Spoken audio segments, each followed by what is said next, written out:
स्व पर बुद्धि होने से व्यक्ति किसी को राग द्वेष करके कर्म बंधन में फंसता है। वो कर्म बंधन को जिसका हमने सत्कार किया है अपना समझ करके, और जिसको पराया समझ करके जिनका तिरस्कार किया है, वो जिसका अभिनंदन किया है और जिनकी निंदा की है, उनके लिए एक शरीर मिलता है भोग के लिए, जो हमारे पास अभी है। कुछ लोग स्वभाव से हमारे निंदक है ना, क्योंकि उनकी निंदा हमने पूर्व जीवन में की है या इसी जीवन में की है, ये हमारा ही कर्म प्रतिफलित होता है ना। बहुत समझने लायक बात, इसीलिए बुद्धिमान व्यक्ति को ये दुराग्रह छोड़ना चाहिए।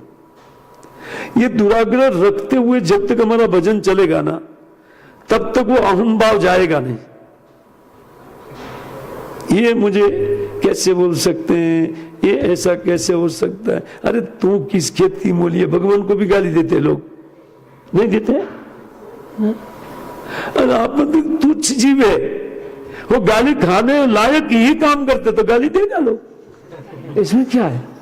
खाओ और तगड़ा हो, खा खा करके, क्योंकि खाने से ही तगड़ा हुआ जा सकता है ना। दिक्कत क्या है? क्योंकि हमारा काम संसार में कितना भी बुद्धिमान व्यक्ति है, जब तक उनको ये दुराग्रह रहता है मेरा और तेरा का, तब तक वो गाली खाने लायक ही है ना। कोई उनको नालायक बोले तो नहीं समझना चाहिए, लायक नहीं, अभी लायक बनो, है ना। तो नालायक बोला और हमको बोला, बल्कि आप गधे को नालायक बोल दीजिए, वो कोई माइंड नहीं करेगा, है ना। वो थोड़ा सा भी माइंड नहीं करता है, अरे नालायक गधा, ठीक है ठीक है, तुम मेरे जैसे हो ना इसलिए बोल रहे हो, वो जरा सहन कर ले। आज भी सहन नहीं करेगा, उसमें भी ये बुद्धि है, स्वपर भेद वाली बुद्धि उसमें है, इसलिए वो आदमियों को देखते ही नहीं, है ना। गधे लोग है, कुछ प्राणी है तो उनको दिखाई पड़ता है कि हमारे जैसा है।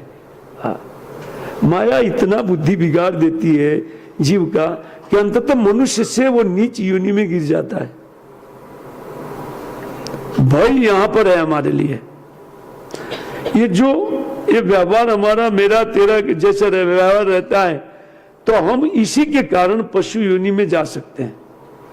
अब कौन पसंद करेगा भाई पशु बनना, लेकिन जाना पड़ता है, क्या करें, क्योंकि